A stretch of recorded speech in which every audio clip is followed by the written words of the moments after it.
ও নুমান,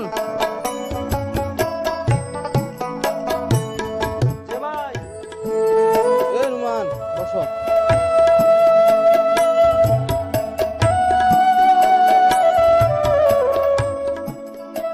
আচ্ছা নুমান, এই যে 22 লক্ষ ভোলাবাসী ভোলা বরিশাল সেতু চায়, ভোলা মেডিকেল কলেজ চায়, ভোলার গ্যাস ভোলায় চায়, এটা কি অযৌক্তিক কিছু কত?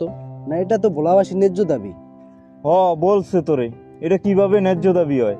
তেঁতুলিয়া নদী এবং কালাবাদর নদী এগুলো মরিয়া দেব, তো কেমনে হইব?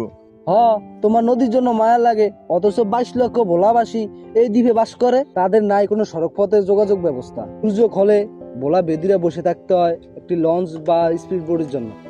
অথচ দেখ, স্পিড বোট পাইলেও ঝড় তুফান উতাল পাতাল নদী দিয়ে কিন্তু যাইতে পারে না। এভাবে ভোলাবাসী কত প্রিয়জনদেরকে হারাইছে, এ দায়ভার কারা নিব? আচ্ছা তোরা বল তো, আমরা কি ভোলা বরিশাল সেতু মাগনা চাই? আমাদের ভোলায় যে গ্যাস আছে তার মূল্য 6,50,000 কোটি টাকা, অথচ আমাদের যে সেতু তৈরি সেখানে ব্যয় হবে 17,466 কোটি টাকা। তাহলে সেই মূল্যে আমরা কি সেখানে আমাদের ভোলার বিদ্যুৎ বাণিজ্যিকভাবে বিক্রি হয়, সেখান থেকে কি সরকার ট্যাক্স নেয় না? অবশ্যই তাহলে সরকারের কোষাগারে কি টাকা জমা হয় না?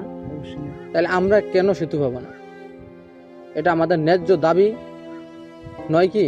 তাহলে তাদের ভোলা বরিশাল সেতু দিতে তো সমস্যা কেন? এটা তো আমাদের ন্যায্য দাবি। আমাদের দাবি, আমাদের দাবি মানতে হবে, মানতে হবে, আমাদের দাবি, আমাদের দাবি মানতে হবে, মানতে হবে। টাকা লাগলে টাকা নে, ভোলা বরিশাল সেতু দে, টাকা লাগলে টাকা নে, ভোলা বরিশাল সেতু দে, ভোলা বরিশাল সেতু দে, টাকা লাগলে টাকা নে, প্রয়োজনে গ্যাস নে, বিনিময়ে সেতু দে, প্রয়োজনে গ্যাস নে, বিনিময়ে সেতু দে। আমাদের দাবি, আমাদের দাবি মানতে হবে, মানতে হবে। ভোলা বরিশাল সেতু চাই, সেতু চাই, সেতু চাই, ভোলা বরিশাল সেতু চাই। সেতু চাই, সেতু চাই।